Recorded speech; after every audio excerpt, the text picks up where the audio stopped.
Adam Levine. Hi. Maybe. I didn't really have a particular strategy. I think that I've kind of done away with strategy. The only strategy I know at this point, not only on the show, but just in life, is whatever hits me and whatever moves me or whatever makes me feel something. I mean, I think about things like pitch and all that kind of crap, but no, I mean, it's just boring at this point to talk about whether someone's pitchy or not, which we do anyway, actually. But I think for me, it's just, I want the people that I want, and when I want them, I go crazy, and I stand on chairs, and I try to, really make these people realize how badly I want to be a part of what they're doing, and that's my strategy. And then can just stay consistent and kind of put my money where my mouth is and really help. I mean, the more I help these people on every level, regardless of who wins, and that's another thing too. Winning The Voice clearly is a really important, amazing thing, but it's almost like I'd be doing everybody on my team a disservice if I said they were all going to win. It would be more important for me to help them along and see however long their journey lasts on the show, just to be a positive just kind of support for everyone that crosses my path.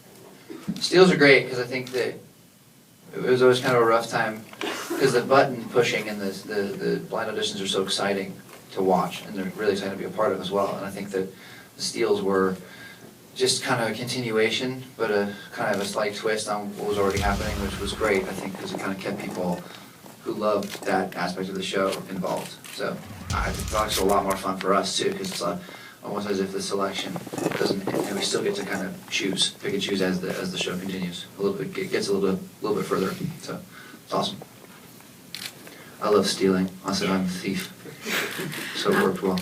What we've learned from working on the show is that we can't do everything for these guys, and a huge part of what it is, I think, to be an artist at all, and to be a singer or to be a performer, is selecting the songs that best suit you, the songs that will get an audience going, get people's attention, kind of play to your strengths as a vocalist, as a singer. And sometimes that decision needs to be left to the artists themselves, and maybe not always, and certainly collaboration on those types of decisions is important, but it's nice to have an isolated section of the show where they have to essentially rely on their own skills, or I guess their own intuition to say, okay, well, I'm going to sing this song because for whatever, there's a number of reasons why someone would choose it, but okay, I want this song because I think this is going to really get people's attention, this is going to, get me to have this guy, me or one of the other coaches, just keep me around. You know what I mean? And that's a huge part of it. And that shows us a huge part of who they are, and then it kind of makes the decision easier, because then we say, okay, well, this person got a great voice, but then this person chose this amazing song, created this amazing moment for themselves, and we have to go with them. Whereas maybe I would have thought, trust me, numerous times, what would happen is you really expect to be going with one person.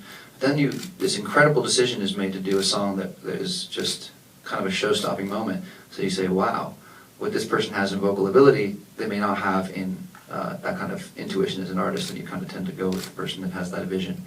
So, well, what's really interesting is, countless times I look back on the fact that maybe I haven't chosen someone that wound up even going the distance, like Jermaine Paul, who wound up really stunning all of us just because his, like I was talking about earlier, his decisions were great as the show evolved, or as he evolved on the show.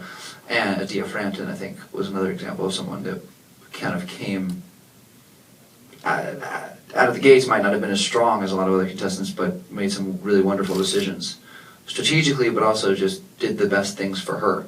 And that was a huge part. Like, it kind of ties into the thing with the Steals. You admire them in a different way because you weren't their coach, so you automatically respect whatever it is that they decided to do that got your attention for the Steal. So it's a little bit different. In fact, it makes our job easier because we see how they've started to succeed on their own merit, and then it becomes for us just kind of a guidance process rather than kind of trying to build something, out of the raw materials that you start out with in the blind audition.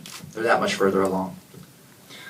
I think it's a little early to say who the strongest is because people really surprise you. I mean, whatever I was to say now, which I don't even think I will say, it really officially, I'll kind of be a politician about it a little bit just because it's very genuine. I'm not, trying to avoid answering the question, but whatever I think right at this particular moment is going to change over the next however many weeks, because the one thing that is a foolish thing to do in our position is to say that we think we know, because there's no ringer this season. There's no one person that seems like it's all theirs to lose. So it's going to really count on what happens out there. I think that I've got, everybody on my team is strong. I don't think that I have any weak links at this point. we're further along in the season than you guys even know. So I can't tell you that based on the fact that you haven't caught up yet. I don't know if I'd like to keep my arms. After fake losing it, I enjoy holding on to it. I appreciate it every day.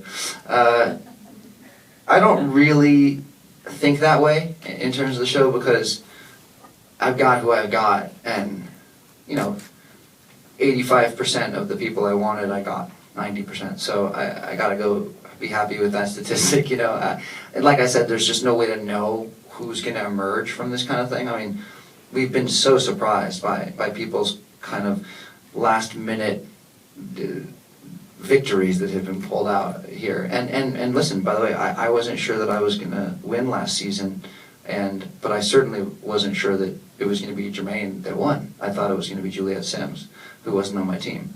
So, not only was I wrong, but I was double wrong, because I didn't win, and I didn't win at the person I think we all thought was gonna win. So it's tough, and it's an impossible thing to predict what people are gonna want at any given moment. Honestly, I think I've got the best team, but that's because it's my team.